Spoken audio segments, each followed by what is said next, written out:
I'm Shawn Ganther.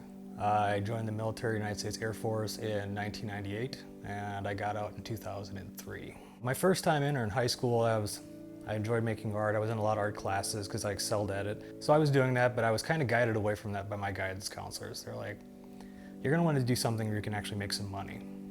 So they guided me towards graphic design. So I moved it from that, went to college, didn't do well, ended up dropping out of college, and that's when I joined the military.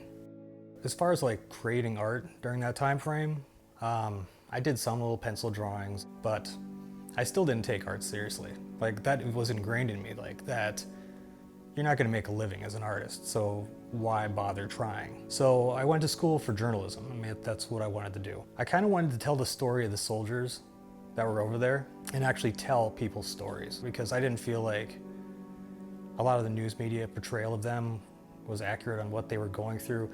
Not just what they were going through over there, but what they were going through emotionally. I got all the way through my senior year. I needed one more class to fill my senior year, so I took drawing 104. It just felt natural. I just started drawing again. The thing that hit me in that class was we were doing abstract drawings. I got into it. I like unleashed. Just like, cause I've been suppressing things for, I got out. And I think this was almost 8-9 years later, you know? And during that whole time frame, you know, I'd talk to the veterans and I'd see, you know, the movies and things like that. So I always thought that what I went through was, if I felt anything for going through that just meant I wasn't manly enough, or that I was soft or weak, you know, which I got from the other guys plenty because I was in the Air Force. It didn't matter that I worked with British SAS guys, I worked with SEALs in my career field, and it didn't matter that we worked with some of the greatest soldiers on the planet. We were still Air Force. I just kind of put it all in. And then for some reason, when I was doing that abstract drawing, it just kind of came out unexpectedly. During that, my professor pulled me out of the class. He's like, hey, can we talk for a minute? The first thing he really said was, so were you in the military? And I was kind of caught off guard because I've never really told anybody while I was in. I pretty much kept that all to myself. So when he asked me that, I was a bit thrown back. Kind of nodded my head. I'm like, yeah, I was in the military. And he's like, do you feel like you have PTSD? And I kind of looked at him because I'd never even thought that I had PTSD. I just told him, I'm like, no, I don't think so. He's like, because, well, your work has, you know, a lot of expressive movements in it. He's like, it seems like you've been through something and it's coming through in your art, whether you realize it or not. I hadn't thought of that. You know, I never really tried to express myself through art before. Like I said, I was just doing fun things because I thought art was just something you did as a hobby. So when he told me that, I'm like, okay. He's like, well, the other thing, he's like, I have a show coming up next year. It's an all veterans showcase. He's like, would you be willing to make some art for the show? That was it, I was hooked. I'm like, yeah, I'll do it. I mean, that was my senior year. I was set to graduate. I took on art as a second major, and that summer I sat down and tried to figure out how I wanted to express myself as an artist, like what I wanted to say. The first thing I started doing was making like your very cliche veteran arts, you know, art stuff that you would expect to see. The next semester started and I took this back to him and I said, here's what I made over the summer. And he looked at me, he just kind of stopped and he sat there and looked at me a little more and he's like, why don't you try reaching a little deeper? I didn't know what he meant, because what he was doing is he was pushing me to get at that raw emotion that I hadn't expressed yet, because I still hadn't let it out. So I started making more art, and every time I went back to him, he's like, let's try something else. Eventually that led to, I think, which is still one of my best pieces of art, which is the little girl holding the M4 with the umbrella on the end. And I kind of felt like when I joined, I didn't realize what I was getting into. And the recruiter told me a bunch of things that I thought, well, they didn't pan out the way that they should have panned out. The career field changed, so we became security forces, so I was deployed 3 times. And I kind of felt like I was a kid out there and I wasn't prepared for what was coming at me.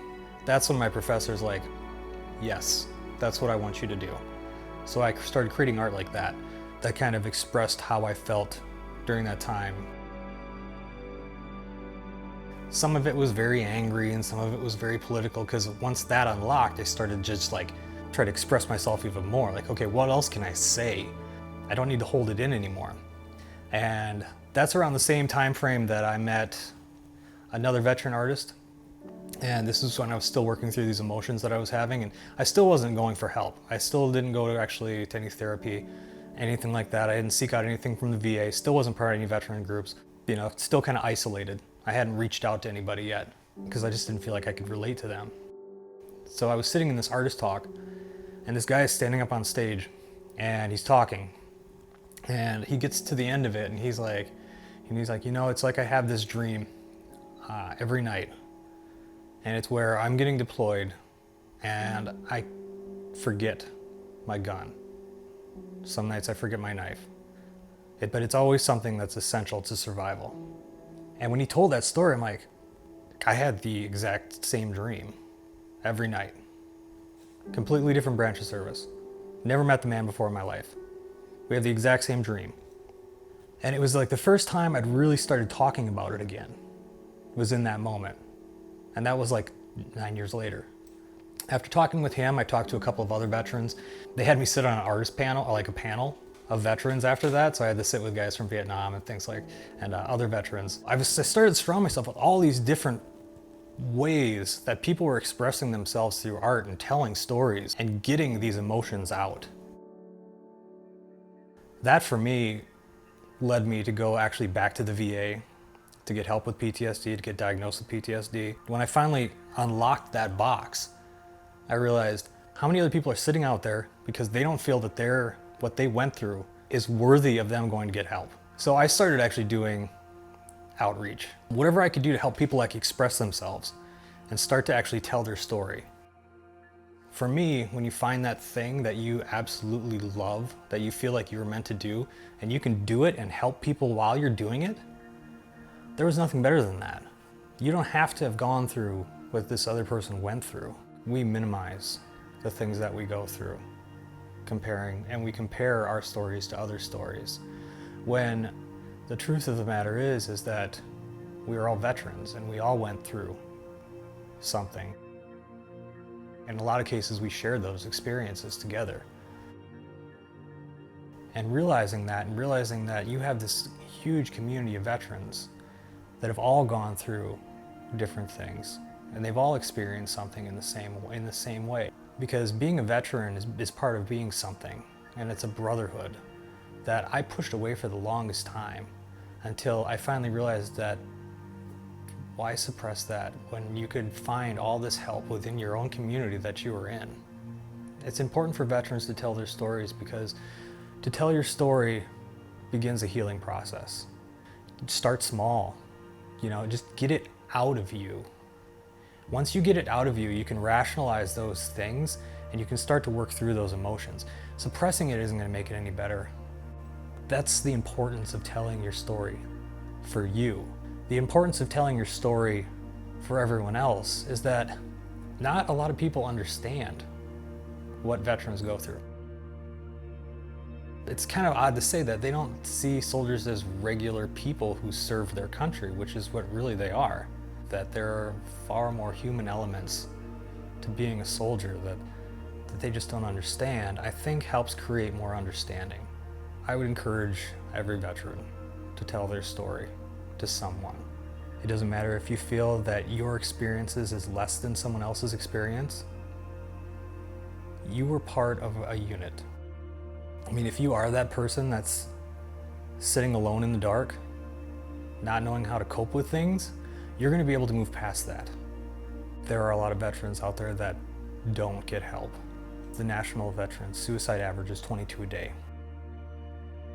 We lose 22 people a day, not to war, but to the fact that they're still fighting on the inside, that they still feel alone. That's why talking to somebody and reaching out is important. I hope whoever's watching this, even if you're watching this thinking it's total bullshit, because there are going to be people who watch this and like, no, I'm still, because they're not ready. But this could plant a seed. Because all it takes is one glimmer of hope. When you're sitting there thinking, I am done, I am going to end it, that's it. It takes one seed of hope. And I'm hoping that this can be that.